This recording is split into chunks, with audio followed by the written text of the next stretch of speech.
Chandrasekhar Venkataraman was an Indian physicist known mainly for his work in the field of light scattering.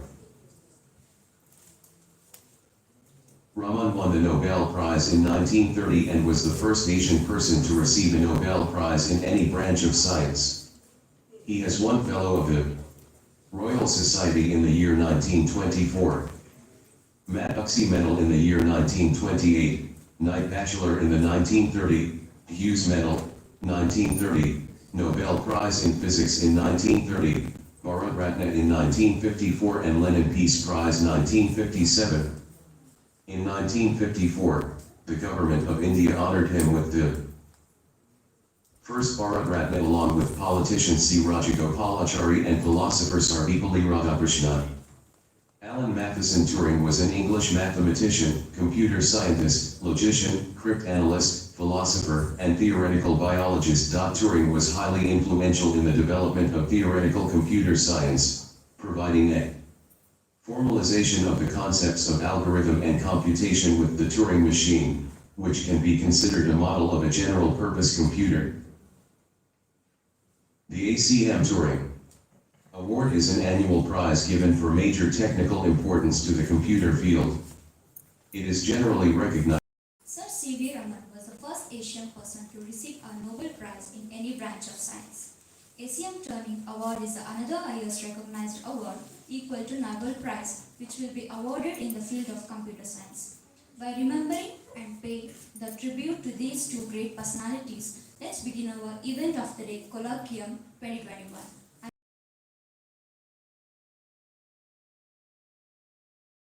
Is defined as the way or the pace in which it affects the social, the political, the scientific and overall economic development of any nation. It's all based upon the kind of education any citizen is holding on. Okay, so in this, how do you define a student as gain an effective teaching? So effective teaching is classified based on various parameters. Okay, so one of that is what kind of knowledge you gained upon. So based on the type of domain what you are selecting, based on the particular subtopic, whatever you are undergoing and a specific subject or particular core.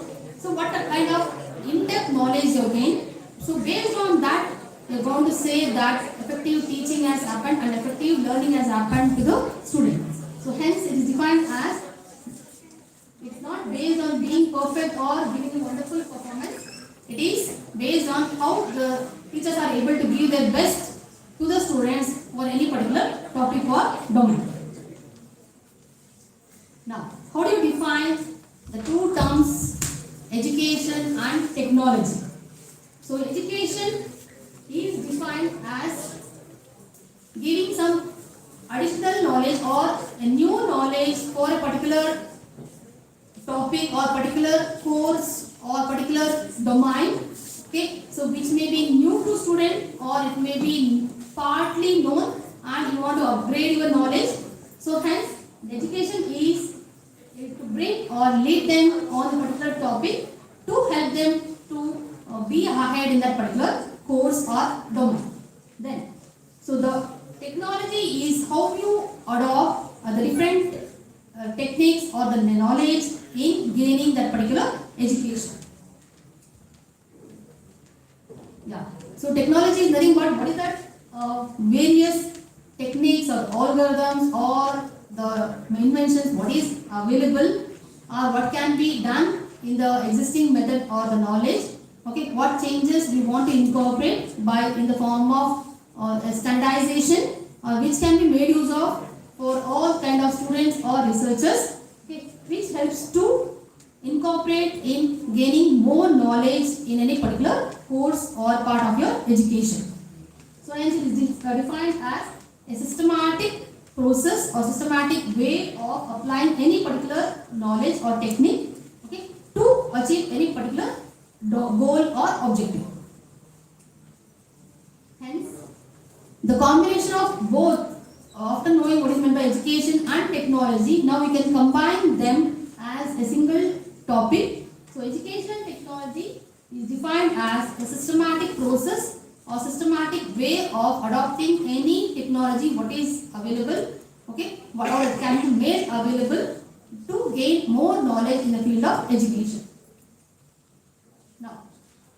Now you can define still more in-depth of education technology by using a new or way of convention by using 5 M's. What are those 5 M's? It can be different types of computers or machines, whatever you are making usage of, and different types of materials you are referring.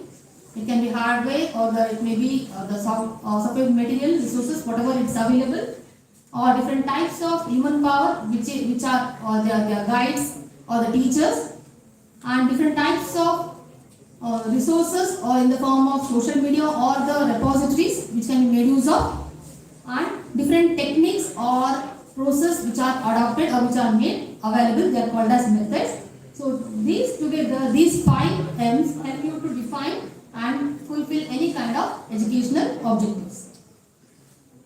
Now, to support with that, we need the help of audiovisual aids, right? So when you want to change yourself from the traditional technology, we need the help of audiovisual aids. So any kind of audiovisual, it can be your laptop or it can be a tablet, whatever type of system which is made available to you, you can make use of that. Now, so why do you need this kind of audiovisual aids or the techniques in our education system? So it has been bifurcated based on the different kind of surveys and the research made by different researchers. So here, whenever when you go through all these points, we can come to know that we can achieve or you can gain more knowledge only when you involve yourself, build something. Once you gain the knowledge, work upon that particular knowledge and try to gain it by practical exposure on yourself.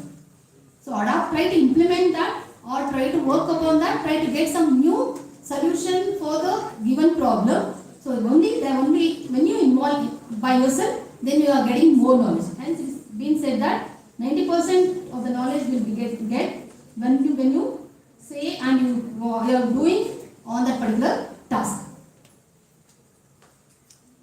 Now, what are the different aids which are helpful and which can be made available for the students as well as teachers to make easily available for knowledge transfer in educational technology?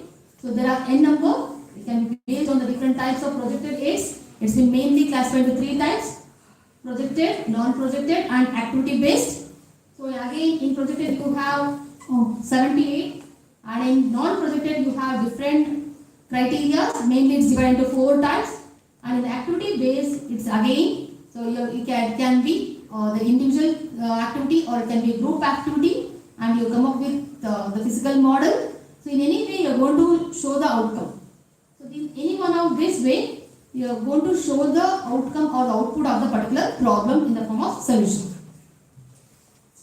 Now, so this is now we are starting with giving a difference between traditional and the digital way of teaching. So we know that any classroom, it's a place where the teacher helps to transfer their knowledge to the students, where in the traditional we make sure that we will be making usage of only chalk on board and try to give the information or the knowledge to the students in a one-way interaction majority of the time.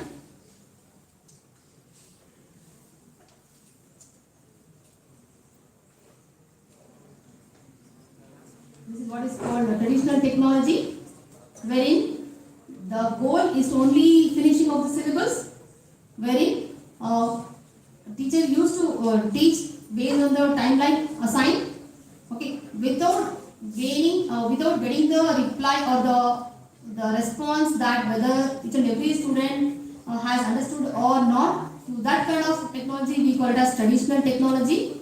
So where it's only the teacher centric, okay, that's called as a traditional methodology. Okay, so how do you get the response from the students? Mainly by a type of quiz or a type of questionnaire. Okay, so the students will be having or memorizing the answers of the solutions, and they will be replying back as a form of answers or the solution. Okay, and then different types of assignments, and the assignments can be usually it will be a written based or the type 1, or it can be a oral based also. So in that way the traditional outcome will be gauged upon. Now we are shifting ourselves because of the COVID. All these new inventions has started. We started usage of now, as we are more dependent on the digital technology. So when we started using computers for teaching to the students, so it has become, the students have started self-learning. So they want to learn more and more. When you show one particular concept, they want to gain more knowledge by learning additional concepts.